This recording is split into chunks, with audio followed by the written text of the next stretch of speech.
Good morning, and welcome to your daily Farm and Home Show, brought to you by the University of Kentucky Cooperative Extension Service. And now, here's your host.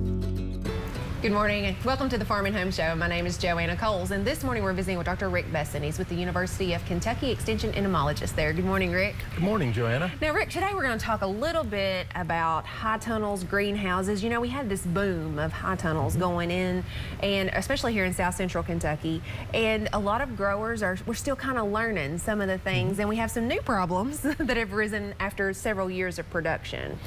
Yeah, I mean, high tunnels are great. I mean, Yes. they're season extension, and this is a great part of the country to have season extension. They can add, a lot of time in the spring and in the fall where you can be growing crops.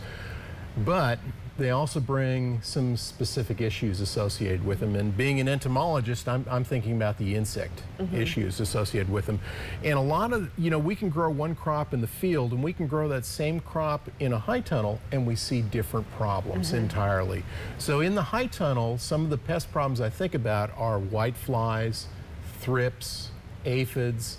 I know it's not an insect, but mites, fungus gnats, things we never or hardly ever see out in the field. And they can be very problematic.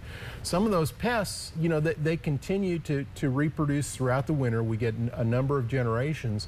And we have a limited number of insecticides that we can use in the high tunnel.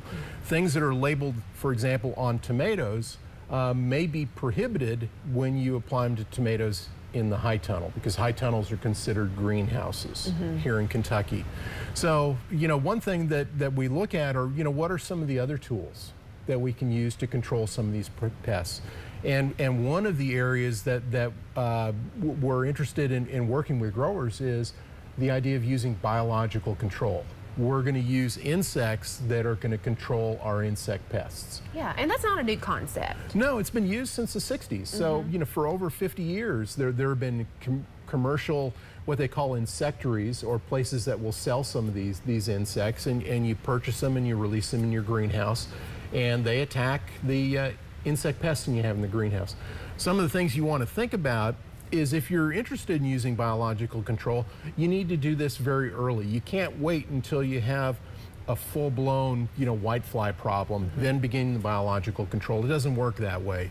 Rather, when you see the first signs of a pest, that's when you begin the program. Yeah. Now, is there a certain time, or, because you said that we need to start thinking about this early, and most growers have entered into their winter growing season. Can we still utilize them then? Well, yes, you can utilize them year-round. Okay. So the white flies and the thrips and the aphids and the mites, they're really year-round pests in the greenhouse and high tunnel. And these biocontrol agents are also year-round agents that we can use in there. One of the things we need to do, though, is regularly monitor our crops, just like we would out in the field. Every week, you need to be looking on these plants, flipping over the leaves, and looking for the signs of the white flies and thrips and aphids and mites. And when you say that, they're small, and so you can miss them if you're really not looking close. And they are also on the undersides of leaves. And so unless you're actually flipping over the leaves and scouting properly, you'd be oblivious to their activity in the greenhouse.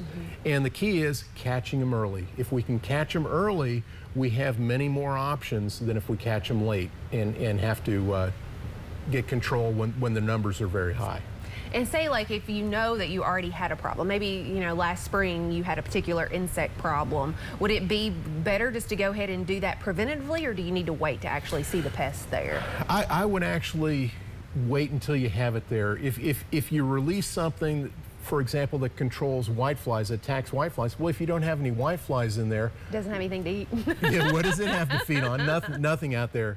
So you need to have a low level of the pest that then you make the release, and that's a sustainable thing. Otherwise, you'd just be releasing them, and there's nothing there. They die, and you have to release them again. So are there suppliers that can get you these beneficial insects pretty quickly, or? Yes, yeah, they will overnight ship them to you. Okay. And then is there anything like that they need to do to make sure? The other thing, if you're using insects to control insect pests, you need to think about how to make sure our insecticides don't kill the insects that are in there. So you'll have to select your insecticides very carefully in the future. So it's kind of a whole scope of a program. Scout, order, make sure that we have a good spray program, just kind of an overall IPM for this, but there are options. I like that, IPM. I appreciate it, Rick, for the information. And if you have questions, make sure to contact your local extension office. Thanks for watching. If you have questions about today's topic, please call the Warren County Extension Office at the number on your screen. Thanks for watching and have a great day.